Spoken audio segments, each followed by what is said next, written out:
Hi R.C.I.A. class, and happy Easter to everybody. We had a big week this past week with the celebration of Easter, Jesus' resurrection from the dead.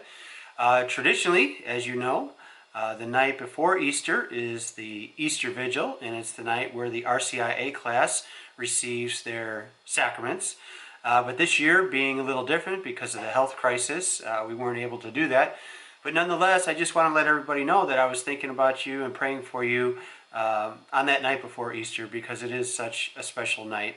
And with everything that we've had to do differently this year, I just wanted to be sure that I remembered you. So we're going to continue on today in our book, Invitation, from chapter 17. The title of the chapter is What God Has Joined Together. And essentially what that means is that it's on the Sacrament of Marriage. In terms of announcements, there's no new announcements this week compared to past weeks. So we'll just jump right into the chapter. Okay, on the first page in the section titled From the Catechism of the Catholic Church, there's 2 points that I thought were noteworthy. Letter B poses the question, who are the ministers of the Sacrament of Marriage? And it makes the point that the man and the woman actually confer or minister the sacrament of themselves to each other in a marriage. And that's why it's called one of the ministerial sacraments. The priest or the deacon officially witnesses the marriage and blesses it, which makes it valid in the eyes of the church. The second part from that section poses the question, what is the role of fidelity in marriage? And it makes the point that the intimate union of marriage as a mutual giving of two persons and for the good of the children demands fidelity from the spouses and an unbreakable union between them. So by being faithful to their spouse, each person in the marriage helps to build a stronger family in the raising of children and so forth. Okay, then in the heart of the chapter, in number 1, it starts off by asking, what is the biblical basis for marriage? Where does it come from? And it talks about how God essentially instituted the sacrament of marriage by bringing Eve to Adam as a helper. And Adam recognizes her as his equal.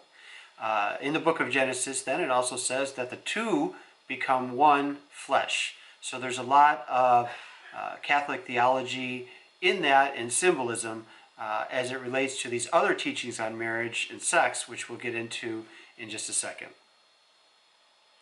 Okay, number 2 then, it says, what does Scripture say is the purpose of marriage? And once that marriage is divinely established, then the couple, their job is to be fruitful and multiply. So that marriage is a matter of bonded love between a man and a woman, essentially orientated toward the raising of children. Number 3 says, how does Christ relate to marriage in the New Testament? And it talks about how Jesus' presence at the wedding feast in Cana shows us that he is present in all marriages, which gives marriage a sacramental value. In marriage, men and women are united with Jesus and receive his grace. So in a marriage, the couple is united to each other and to Jesus. And therefore, the couple is expected to model their love for each other after the love that Jesus showed for us, which is a perfect form of love. Now that can be hard because we're human, but we try to do our best in that through the grace that Jesus gives us in the sacrament of marriage. Number 4 poses the question, what is the sacrament of marriage in terms of how is it defined? And it says that marriage is a sacrament whereby a baptized man and woman meet these 3 qualifications. 1, freely; 2, legally; and 3, in faith, surrender themselves to each other and to Christ. And that marriage is a permanent union bonded by the power and grace of Jesus. Those 3 characteristics are actually very important, and you'll see why a little bit later in the chapter when we get into the divorce and annulment parts. Okay, moving on then. Number 6, It says, are marriage promises expected to be permanent? And the answer is yes. Those marriage promises are for life because a permanent union between spouses helps to assure both stability and continuity in the raising of a family and to keep the couple together when those tough times come. But with the grace of Jesus that they get in the sacrament, the couple can help overcome those tough times. Knowing that it's a permanent commitment helps the couple through the tough times with their partner and having the confidence that they won't be left alone. Just as Jesus didn't divorce the church or break his promise of fidelity to the church in what he did, a couple shouldn't break their promise of fidelity to each other. Okay, then in number 7, it says, what is the church's position on divorce? The church teaches that there is no divorce or remarriage for its members because what God has joined, no one can separate. This also goes back to number 4, where we talked about those 3 conditions as a starting point, freely, legally, and in faith. Number 9, it says, does the church allow members to obtain a legal divorce? Yes, but the word legal is the key word there. With the permission of the bishop, it is possible for the purposes, to get a divorce for the purposes of child support, custody, distribution of property, etc. But keep in mind, we're really talking about marriage in 2 different contexts here. First is marriage in the legal sense, and then the second is in a church or a spiritual sense. Number 10 asks, how does the church view marriages of non-Catholics? And it says that as a starting point, the church looks at all marriages as real and valid until death. Number 11 talks about, or asks the question about this idea of what is disparity of cult. And it says that it is a marriage between a Catholic and a non-baptized person, and it is allowed, assuming that they have done the proper marriage preparation, so that the non-baptized person understands what the church expects of the baptized person in terms of their duties in the marriage. The church also somewhat hopes that the non-baptized person might come and convert at some point as well through looking at the example of the person who is baptized and how they practice their faith. Okay, number 13 says, what are annulments?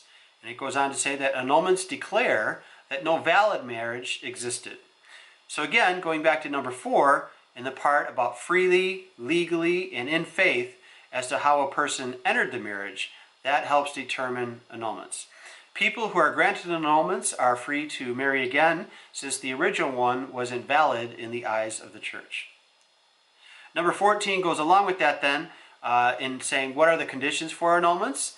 And it says that annulments can be granted when the couple had no intention of having children, the couple had no intention of a permanent union, and one or both partners did not intend to remain faithful.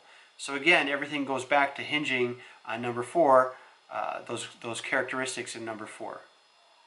Okay, then sort of as an aside, other points that are maybe worth mentioning here that aren't in the chapter. The church's teaching on marriage goes a lot deeper than what is presented sort of in just this chapter, but some other thoughts that are kind of a piece of the puzzle. First, the church looks at it in terms of that good marriages help form a good society, and that in bad marriages, sometimes kids can suffer and not develop a conscience properly with the right tools and so forth. Another definition of marriage is an unreserved self-donation to another, and that is shown through sexual intercourse and a connecting of hearts. So in a marriage, there are 3 possibilities.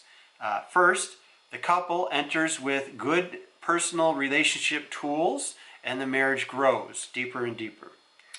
Second, the couple enters without the right tools or the right reasons into the marriage. And then third, the couple then can take time to retool and regrow into a healthy relationship. So again, the church's teaching on annulment says that marriages are presumed valid until it's proven otherwise. and it's proven otherwise through the annulment process. The church also teaches that if one person is Catholic, then they should be married in front of a priest. Otherwise, that marriage is not considered a valid marriage, because the Catholic should know that their marriage should take place in front of a priest. That comes into play later if a person in that situation is going for an annulment. It can be called a lack of form, which means that a Catholic didn't get married in front of a priest. Okay, then back to the items in the chapter. In number 16, it says, what preparation are couples expected to make before their wedding? And it talks about how each diocese has a marriage preparation requirement that help a couple to be sure that they've talked about all the issues they're about to face in their marriage, like how are they going to handle their money, how are they going to handle their schedules, how are they going to handle the practice of their faith, how are they going to handle relationships with relatives, family members, and other general expectations, etc. These marriage preparation programs that each diocese offers are very helpful. The process is very helpful to make sure that a couple has talked about all of these things before they enter into this lifelong bonding commitment. And then in number 17, it starts to talk about some of the things in the church's teachings on sex that go along with the church's teachings on marriage.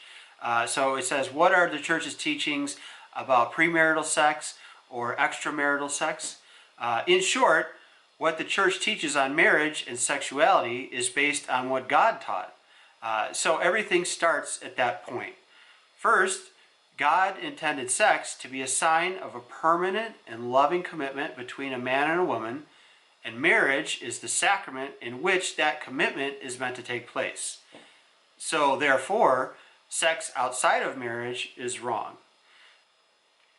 As for premarital sex, again, it is outside of the permanent commitment that a marriage brings, along with God's grace to help it grow. As for a married person committing adultery, that breaks the sacramental promise of fidelity, and sexual fidelity is considered a sign of love of the person's spouse.